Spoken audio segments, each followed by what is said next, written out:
So, tour guide going to 2 was one of the best things imaginable to happen to my Infernities because I was running 2 anyways, and I don't know if any of you remember, but last format when I had 3 Tengus in my Fable deck and I said that if it went down to 2 I'd be perfectly fine with that because I like 2 anyways, same thing happened to tour guide.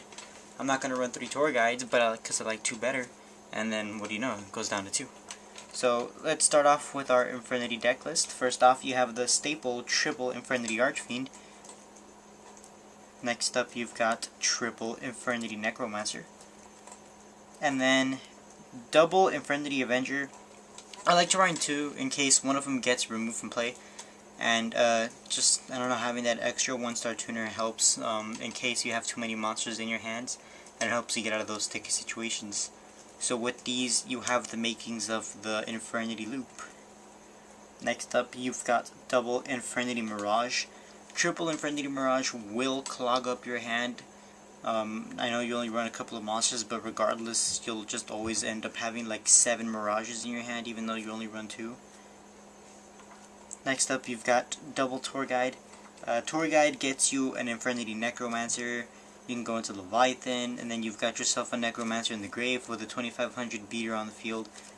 Or if needed, you could go into Leviair and bring back an Infernity Mirage. So, Tour Guide just works as a toolbox for the deck, and it just helps very well. Plus, not to mention, it's another Fiend, Dark, you know, just fits into the whole theme of the deck.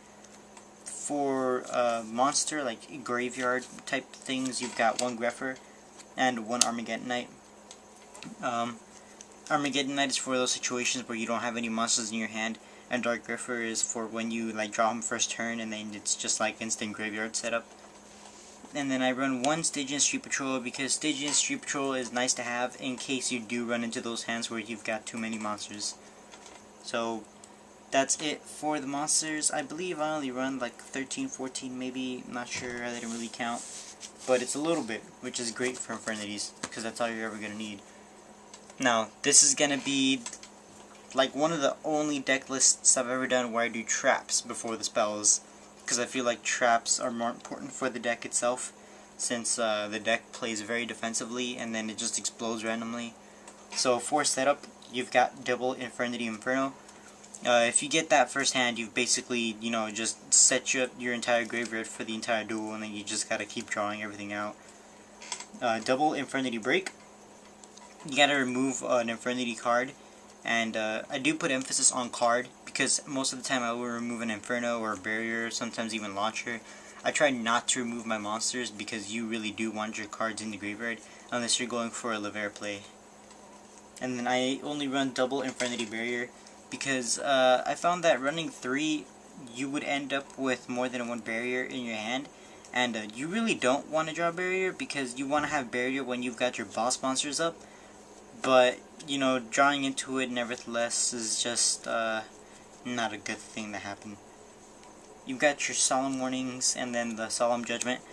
Now, I tried to stay away from Solemn Judgment in most of my decks, but in decks like these that have a lot of back row, I find that Solemn Judgment is needed because it stops them from, you know, getting rid of your back row, and it just helps with removing monsters and all that.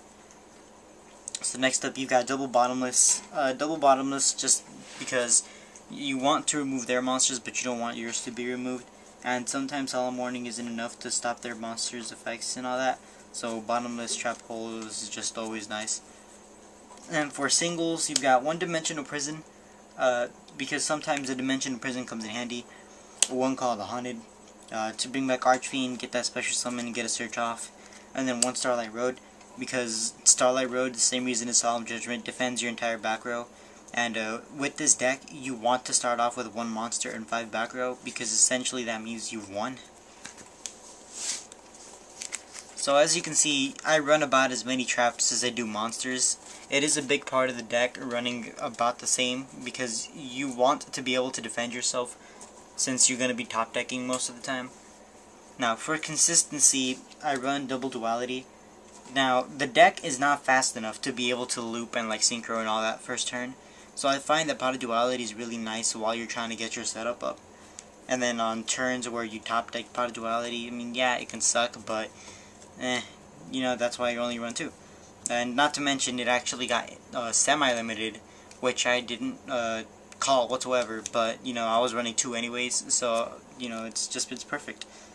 And then 1 Rhoda for Dark Warfare and or Armageddonite when I need it.